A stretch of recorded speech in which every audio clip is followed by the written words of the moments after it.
Welcome back my channel. नमस्कार दोस्तों, आपका होस्ट और आपका दोस्त विजय कुमार। दोस्तों, आज मैं गीता महात्म्य का 6ठे अध्याय जो ईश्वर ने माता लक्ष्मी को और शिव ने माता पार्वती को बताया था। तो दोस्तों, शुरू करते हैं 6ठे अध्याय का महात्म्य। सुमुखी। अब मैं 6ठे अध्याय का महात्म्य बतलाता हूँ। दोस्तों, यहाँ सुमुखी माता को कहा गया है, जिसे सुनने वाले मनुष्यों के लिए मुक्ति आसान हो जाती है। गोदावरी नदी के तट पर प्रतिष्ठानपुर नामक एक विशाल नगर है, जहाँ मैं पिपलेश के नाम से विख्यात होकर रहता हूँ। उस नगर में जनश्रुति नामक एक राजा रहते थे, जो भूमंडल की प्रजा को अत्यंत प्रिय थे। उनका प्रताप मार्तंड मंडल के प्रचंड तेज के समान जान पड़ता था। प्रतिदिन होने वाले उनके यज्ञ के धुएं से नंदन भवन अर्थात नंदन वन के कल्प वृक्ष इस प्रकार काले पड़ गए थे, मानो राजा की असाधारण दानशीलता देखकर वे लज्जित हो गए हो। उनके यज्ञ में प्राप्त पुरोडास के रसास्वादन में सदा आसक्त होने के कारण देवता लोग कभी प्रतिष्ठानपुर को छोड़कर बाहर नहीं जाते थे। उनके दान के समय छोड़े हुए जल की धारा प्रताप रूपी तेज और यज्ञ के धुओं में पुष्ट होकर मेघ ठीक समय पर वर्षा करते थे।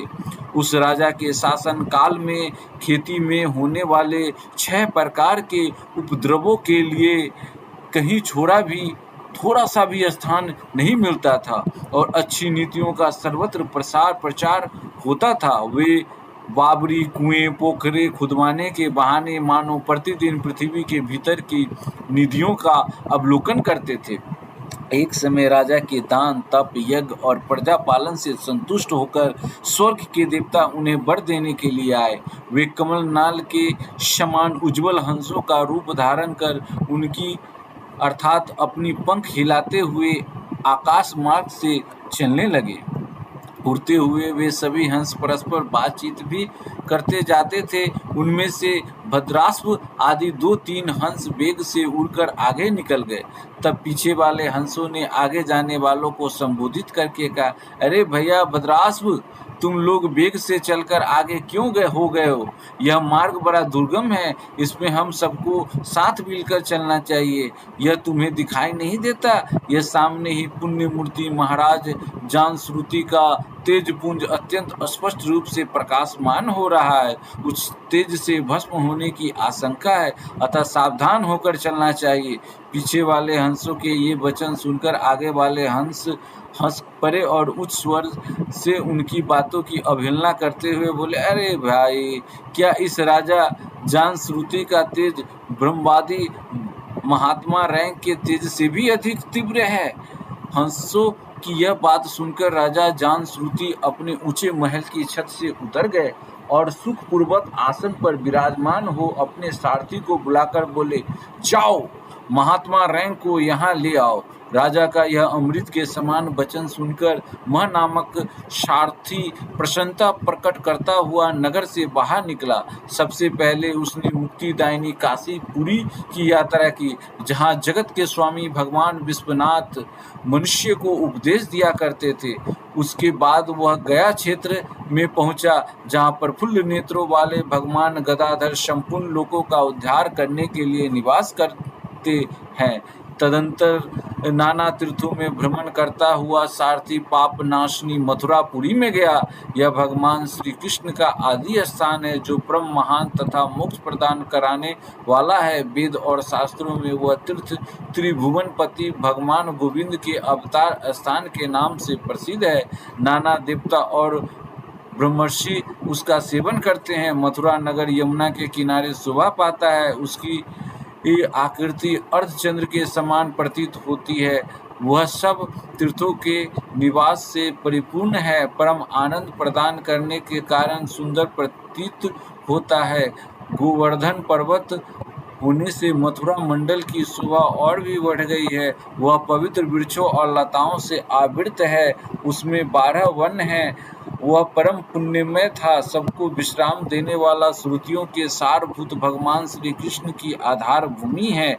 तत्पश्चात मथुरा से पश्चिम और उत्तर दिशा की ओर बहुत दूर तक जाने पर सारथी को काश्मीर नामक नगर दिखाई दिया, जहां शंख के समान उज्ज्वल गगनचुंबी महलों की पंक्तियां भगवान शंकर के अट्टहास की शोभा पाती है, जहां ब्राह्मणों के शास्त्रीय आलाप सुनकर मुख मनुष्य भी सुंदर वाणी और पर्दों का उच्चारण करते हुए देवता के समान हो जाते हैं, जहां निरंतर होने वाले यज्ञ धूम से व्याप्त होने के कारण आकाश मंडल मेघों से धुलते रहने पर भी अपनी कालिमा नहीं छोड़ते, जहां उपाध्याय के पास आकर छात्र जन्मकालीन अभ्यास से ही संपूर्ण कलाएं स्वतः पढ़ लेते हैं, तथा जहां मणिकेश्वर नाम से प्रसिद्ध भगवान चंद्रशेखर देहधारियों को वरदान देने के लिए नित्य निवास करते हैं।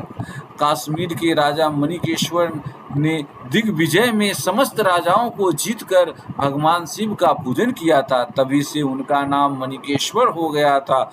उन्हीं के मंदिर के दरवाजे पर महात्मा रैंक का एक छोटी सी गाड़ी पर बैठे अपने अंगों को खुजलाते हुए वृक्ष की छाया का सेवन कर रहे थे। इसी अवस्था में सारथी ने उन्हें देखा। राजा के बताए हुए भिन्न भिन्न चिन्हों से उसने शीघ्र ही रैंक को पहचान लिया और उनके चरणों में प्रणाम करके कहा, ब्राह्मण, आप किस स्थान पर रहते हैं? आपका पूरा नाम क्या है? आप तो सदा स्वच्छ विचरने वाले हैं, फिर यहाँ किस लिए ठहरे हैं? इस समय आपका क्या करने का विचार है? सारथी के ये वचन सुनकर परमानंद में निमग्न महात्मा रैंक के कुछ सोचकर उसने कहा, यद्यपि हम पुण्य काम हैं, हमें किसी वस्तु की आवश्यकता नहीं है, तथापि कोई भी हमारी मनोवृत्ति के अनुसार परिचर्या कर सकता है। रैंक के हार्दिक अभिप्राय को आदरपूर्वक ग्रहण करके सारथी धीरे से राजा के पास चल दिया। वहां पहुंचकर राजा को प्रणाम करके उसने हाथ जोड़कर सारा समाचार निवेदन किया। उस समय स्वामी के दर्शन से उसके मन में बड़ी प्रसन्नता थी। सारथी के वचन सुनकर राजा के नेत्र आश्चर्य से चकित हो उठे।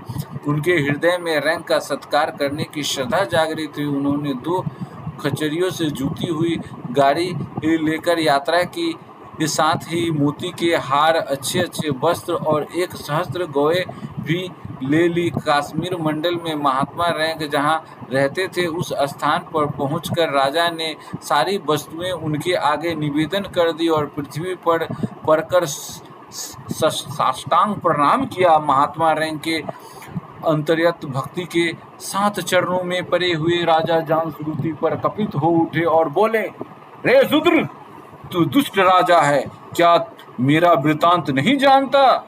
यह खच्चरियों से जुती हुई अपनी ऊंची गाड़ी ले जा। ये वस्त्र, ये मोतियों के हार और ये दूध देने वाले गौएं भी स्वयं ही ले जा। इस तरह आज्ञा देकर रैंक ने राजा के मन में भय उत्पन्न कर दिया। तब राजा ने सांप के भय से महात्मा रैंक के दोनों चरण पकड़ लिए और भक्ति पूर्वक कहा, ब्राह्मण, मुझ पर प्रसन्न होइए। भगवान, आप में यह अद्भुत महात्म्य कैसे आया? प्रसन्न होकर मुझे ठीक ठीक बताइए। रैंक ने कहा, राजन, मैं प्रतिदिन गीता के 6ठे अध्याय का जप करता हूँ। इससे मेरी तेजस राशि देवताओं के लिए भी दुस्सह है। तदंतर परम बुद्धिमान राजा जानश्रुति ने यत्न पूर्वक महात्मा रैंक से गीता के 6ठे अध्याय का अभ्यास किया। इससे उन्हें मोक्ष की प्राप्ति हुई। रैंक पूर्ववत मोक्षदायक गीता के 6ठे अध्याय का जप जारी रखते हुए भगवान मणिकेश्वर के समीप आनंद मग्न हो रहने लगे। हंस का रूप धारण करके वरदान देने के लिए आए हुए देवता भी विस्मित होकर स्वेच्छानुसार चले गए। जो मनुष्य सदा इस एक ही अध्याय का जप करता है, वह भी भगवान विष्णु के स्वरूप को प्राप्त होता है, इसमें तनिक भी संदेह नहीं। दोस्तों, जब भी मौका मिले तो आप श्री हरि के 6ठे अध्याय भगवत गीता का, जो श्री हरि के मुख से निकला है, इसका जरूर अध्ययन करें, सुने, समझे और समझने की कोशिश करें, जिससे आपका मोक्ष की प्राप्ति होगा। तो जोर से बोलो, हरि ओम तत्सत, हरि ओम तत्सत।